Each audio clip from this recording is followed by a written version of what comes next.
Hi, everyone. Brad Free with David Aragona. This is Daily Racing Forum's Derby Watch. David, all the prep races have been completed, and there's little change to Derby Watch this week, which has kind of been a theme all season long. But let's talk about the relatively minor change to Derby Watch. One new horse and one horse on the sidelines. Yes, the new horse is the winner of the Lexington, Encino. He now has the necessary qualifying points to get into the race, assuming that we're going to get the defection of Deterministic, which we discussed last week. He is not officially out yet, but we're not including him on the list since the vibe seemed like he is more likely not to participate in the Kentucky Derby. So that makes room for Encino, as well as Gradmo the First, another horse that we do have on the list. The horse being dropped off the list this week was unfortunately No More Time. He did sustain an injury in a workout last week, so he will not be participating in the Kentucky Derby. Hopefully not too much more of news like that, Brad, in the upcoming weeks. I know last year we had a lot of late defections. Hopefully a different situation this year. Yeah, last year we had defections all the way up until race day, so everybody's keeping their fingers crossed. There can be 20 horses entered into the Kentucky Derby, plus 4 also eligibles. David, you mentioned No More Time. He won the Grade 3 Sam Davis, was second in the Tampa Bay Derby. He sustained a condylar fracture on Sunday morning in a workout down in Florida. He'll be back later this spring. It's not a career ender, so he will be back, but No More Time out of the race.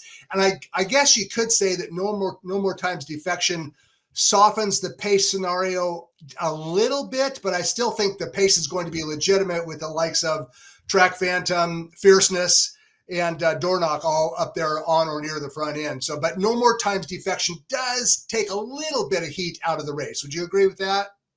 I would agree with that. I'm not sure how fast he really would have been if he was a horse that could have made the lead in the Derby, but he was one of those that figured to be in the top 5 or 6 heading into that clubhouse turn. Maybe if Encino ends up in the race, he's the kind of horse that could take up that position. We'll see if they decide to ride him that way in the Kentucky Derby, and if he even winds up in the Kentucky Derby starting gate. And the reason that I have him at 25-1 odds entering onto Derby Watch this week is just due to that uncertainty about whether or not he's actually going to point here. Yeah, trainer Brad Cox already has 2 principal Derby contenders in Catching Freedom and Just a Touch, and I know they're owned by different people than Encino is, but we'll just let the story play out and see what they decide. They're going to make a determination whether Encino goes in the Kentucky Derby after he resumes training, and we'll talk about his win in the Lexington in just a minute. A couple of the horses who are still on Derby Watch, David, but I don't know that either one of them is starting. You mentioned Deterministic. We expect him to defect. Everything that trainer Chris Clement has said in the last week or two suggests that he's going to sit this one out after a horrible effort in the Wood Memorial. And the other one is Endlessly, who will run on May 4th at Churchill Downs, either in the Derby or the American Turf. So we took Deterministic off of Derby Watch, but Endlessly is still on the list, and we're going to await developments as far as that goes. Let's talk quickly about some of the odds revisions. And Fierceness and Sierra Leone remain the top 2 choices, 3-1 and 7-2. You opened up Encino at 25-1 and knocked Dornoch from 20 to 25. He's lost, I think, a lot of supporters Dornoch has recently. Yeah, Dornoch is one that I think I had to tick lower than that last week. Just needed to make some room for Encino having a lower price than the horse that was out of the race this week, No More Time. So had to increase his odds just a little bit. I agree with you. I think Dornoch is a horse that's a little tough to make a case for at this point of the Kentucky Derby. It does feel, though, like those top 5 choices that we've got as the top 5 contenders on Derby Watch, they are probably going to be the shortest prices in the race. Just the Touch, I've got a 12-1. I even considered going a little bit lower on him, and it does kind of feel like after those top 5 there's going to be a gap to everybody else, and there will be prices on plenty of horses that do have some credentials coming into the race. Yeah, no doubt about it. In fact, I was looking through the list over the last couple of days, and the more I looked at the list, the more solid the top 5 become, in my opinion. Fierceness, Sierra Leone, Forever Young, Catching Freedom, and Just a Touch. All 5 of those horses have credentials to possibly pop up and win the Kentucky Derby. I think that's a good, solid quintet, and I'm sure you agree. For sure. Not that you can't make cases for some of those that are a little bit lower in the top 10. I think Honor Marie, Just Steel, you could argue they're heading in the right direction. Mystic Dan's got that big speed figure, and even Resilience feels like a horse that is moving ahead at the right time. But they've all got to take that next step forward to bridge the gap, because the runners above them have either won key preps, handled the distance, shown that they have the necessary stamina or brilliance to conquer a race like the Kentucky Derby. So it's going to be interesting to see who's able to move forward on that first Saturday in May. Well, there was only one Derby points race last week. It was the final points race of the season, and it was kind of a Hail Mary, so to speak. I'm referring to the Lexington Stakes. I know that Hades was in the race trying to pick up some points to make the Derby. Same with Liberal Arts. Did we learn anything from the Lexington Stakes won by Encino? I'm not sure that we did. I mean, potentially we learned that there could be a new horse in the starting gate that we weren't talking about before. But the Lexington, I think, was just as much about who moved forward as it was who stepped backwards. And some of those horses that were trying to make that last effort to get Kentucky Derby points, like Hades, like Liberal Arts, they just didn't show up, and they ran much worse than they had in their prior prep races. Potentially, the track profile of Keeneland played against them a little bit, but they still ran pretty poorly when all is said and done. And beyond the top two, who obviously ran nice races, Encino and the Wine Steward, I'm just not sure how much running there was going on behind those horses in the Lexington. I don't think there was a whole lot of running going on behind them. Let's roll the tape of the stretch run of the Lexington, and that's Encino down on the rail, the Wine Steward to his outside. I thought the Wine Steward ran super. It was his first start in more than 6 months, and Encino ran well, fighting off the Wine Steward the length of the lane.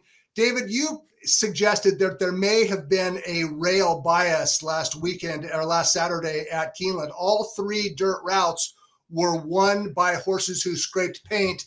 Do you think that Encino benefited from the track surface that day? I think it's possible. The dirt sprints, a little more ambiguous. We saw Speed doing quite well. Some horses posted very high speed figures riding the rail and showing speed early in the card in one-turn races. And as far as the two-turn routes go, I think there were only 3 of them, and they all played in a fashion suggesting that you needed to be towards the inside, especially with these top 2. I mean, you saw the Wine Steward battling outside of Encino in the stretch, but he also got a rail trip until the quarter pole, and he only angled out to try to go around Encino, and those 2 just dominated of the race. Even the 4th place finisher, who was a big price, he rode the rail for almost his entire trip. I think the same is true for the horse that finished 5th in the race. And the 3rd place finisher, Dilger, I think he was in the 2 path for his entire trip. So it did feel like being towards the inside was a benefit. That said, those that got outside trips, maybe they just weren't really primed to put forth good efforts anyway, horses like Hades and Liberal Arts. So I think you could look at it both ways, but just given the margin between the top 2 and everybody else and the trips they got, it did feel to me like maybe their performances were slightly enhanced. Yeah, the Wine Steward finished more than 8 lengths clear of the 3rd place finisher. I thought the top 2 ran very well. What this ultimately means with regards to Triple Crown races is a debatable subject. The Lexington was returned to dirt 10 years ago and moved to 3 weeks in front of the Kentucky Derby. That seems like an ideal, possible late season prep into the Kentucky Derby. But over the last 10 years, 6 Lexington winners have made their next start in a Triple Crown race. 2 of them went into the Kentucky Derby. Tawny Port in 2022 and My Boy Jack in 2018. Neither one of them finished in the money. 4 other Lexington winners made their next start in the Preakness. And remember, oftentimes the Preakness is like the weak sister of the Triple Crown races. If you don't win the Derby, you skip the Preakness and look at the Belmont or some other shorter race down the road. The three of the 4 Lexington winners that contested the Preakness next time out actually ran 3rd. Owendale in 2019, Senior Investment in 2017, and Divining Rod in 2015. They all came back and finished 3rd in the Preakness. I guess the point that I'm trying to make is I don't think that the Lexington Stakes historically has a whole lot of bearing on the Derby and or the Preakness, and I think that that's the case this year. What about you? Yeah, and that's not a big surprise. It's not the ideal prep race for a lot of connections. It's only 3 weeks before the Kentucky Derby. Connections would have wanted to qualify a different way, and often the horses that wind up running the Lexington, either they're runners like Encino, who was just a later developing sort who wasn't ready for some of the prior prep races, or some horses that are trying to get the points at the last second after they missed a prior opportunity to. So it's not the best situation for a horse to qualify for the Derby and then actually have success in the race. One pattern that continued in the Lexington Stakes last weekend, and Encino was the second choice in the betting at 3.31 to 1, and the Wine Stewart was the second choice. And the winner was the second choice, and it continues a trend that has just been bizarre, at least in my opinion, since the 2024 Derby Watch, first Derby Watch list came out in early February. There have been 17 graded stakes for 3-year-olds on the main track. Favorites won 11 of them.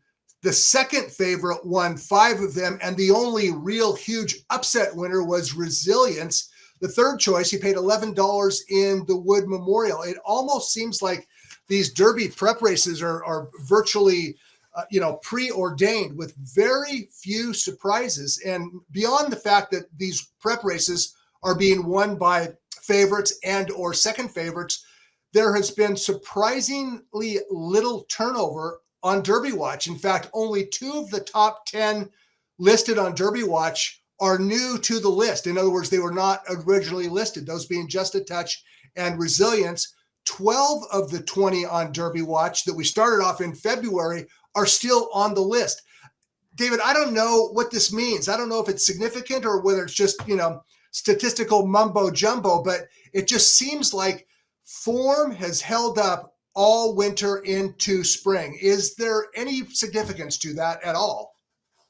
I mean, I think what it says is that some of the horses that we expected to do well early in the season that were towards the top of the list, runners like Fierceness and Sierra Leone, who had looked so talented as 2-year-olds, they've been able to take that step forward from their juvenile seasons to their 3-year-old seasons. And sometimes we don't always see that. Sometimes the horses that look like the good 2-year-olds that start out towards the top of our Derby Watch, they fall away and they're not even making the race by the time we get to May. So I think it's just a sign that some of the horses that did well last year and into the early part of this year really have the attributes to continue going on improving, getting the added ground. So that's a good sign for some of the favorites heading into the Kentucky Derby, I think. And the fact that we haven't had some of the big prices, the long shots, I'm not sure that it really has any bearing on what's likely to transpire a few weeks from now in the Kentucky Derby. It's just an interesting discussion point. Yeah, it is. And I don't know, it makes me wonder if maybe this is the year to just be a master of the obvious and support either Fierceness at 3-1 or Sierra Leone at 7-2. 2 rock solid favorites right at the top of Derby Watch. But it's been a very formful spring, winter into spring. Not every horse who wants to go into the Derby is in the field yet, however. So let's transition to our On the Bubble segment. These are horses that are currently on the outside looking in. Technically speaking, we're recording this on Wednesday. Grand Mo the First is currently 21st on the list, but we are anticipating Deterministic to come out of the field, which would allow Grand Mo the First to get in. A couple other horses need some help still. Those include Common Defense, 5th in the Louisiana Derby, and Epic Ride, who is 3rd in the Bluegrass. Common Defense, I mean, his claim to fame so far is a runner-up finish in the Rebel, in which he benefited by a perfect trip. He never left the rail and was up for second. Epic Ride, he starts once a month, and his pattern has been incrementally improving with each subsequent start. But he did finish, more than 5 lengths behind Sierra Leone and 4 lengths behind Just a Touch last time out. These are a couple of good horses trying to get into the field. If they do make the cut, David, I'm going to have a hard time supporting either one of them. How about you? Yeah, I would tend to agree with that. Common Defense, he does have a couple of 90-plus buyers, and he didn't run that badly in the Louisiana Derby. He was stalking the pace before fading that day. The Rebel, it really hasn't aged that well. Obviously, the winner of that race, Timberlake, is going in a different direction. He's not even going to make it to the Kentucky Derby starting gate.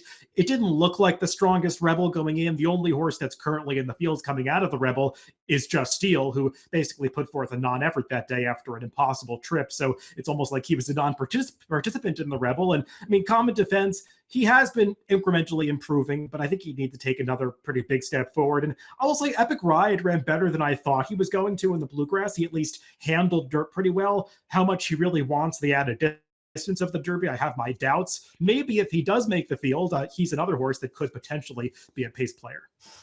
Common Defense and Epic Ride currently on the bubble, currently on the outside looking in. Okay, time for some quick takeaways, and I'll go first. I usually like to wait before showing my hand with regards to Derby selections, but the way things are going this season, and you know what I'm about to say, the champion 2-year-old, champion juvenile male from last year has returned as a 3-year-old and the fastest of his crop. I'm talking about Fierceness and his 110 buyer. His main rival in the Kentucky Derby is a horse that continues to win, continues to progress. He's running faster each start and runs like a genuine mile and 1/4 horse. I'm referring to Sierra Leone. And the way that form has prevailed all spring in these Derby preps, I don't know. It just makes me think that maybe this is the year to just accept what's staring you in the face. Because at this point in time, and I still have a week and a half or a couple weeks to change my mind, it's going to be very difficult to go against both Fierceness and Sierra Leone. David, I won't ask you for a selection right now, but how about some takeaways? I've been asked in other venues, and I have not given one yet, and I'm going to wait until the last second, as I usually try to. I will give my early inclinations, and it's a little different from you, Brad, because I feel like a lot of people are kind of either in the Fierceness camp or in the Sierra Leone camp, or they just view them as two very strong contenders. And I get it. I mean, Fierceness has this huge speed figure edge coming into the race, like we don't often see with one horse heading into the Kentucky Derby. I just have trouble relying on Fierceness. We've seen him encounter adversity and just throw in a clunker. You could tell, halfway through a race sometimes that he's not going to show up on a given day. So we'll see. He's a little tough for me to trust, even though I respect his talent. And I just have some reservations about a horse like Sierra Leone, who has to come from so far back and work out a trip in a 20-horse field, who's going to be as short a price as I expect him to. So it's my inclination at this early stage to try to look for somebody else that's going to present value in this race. Who that is, I'm not exactly sure yet. I'm trying to look through those horses in that 20 to 25 to 1 bracket that I currently have listed on Derby Watch to see if there's anybody that's maybe flying under the radar. And I'm going to try to identify who that horse is in the upcoming weeks, but I'm not quite there yet. Well, there's plenty to choose from because 15 of the 20 horses on Derby Watch are 20 to 1 or higher. So there will be some tempting prices out there, even if you'll like the favorite, as I do today.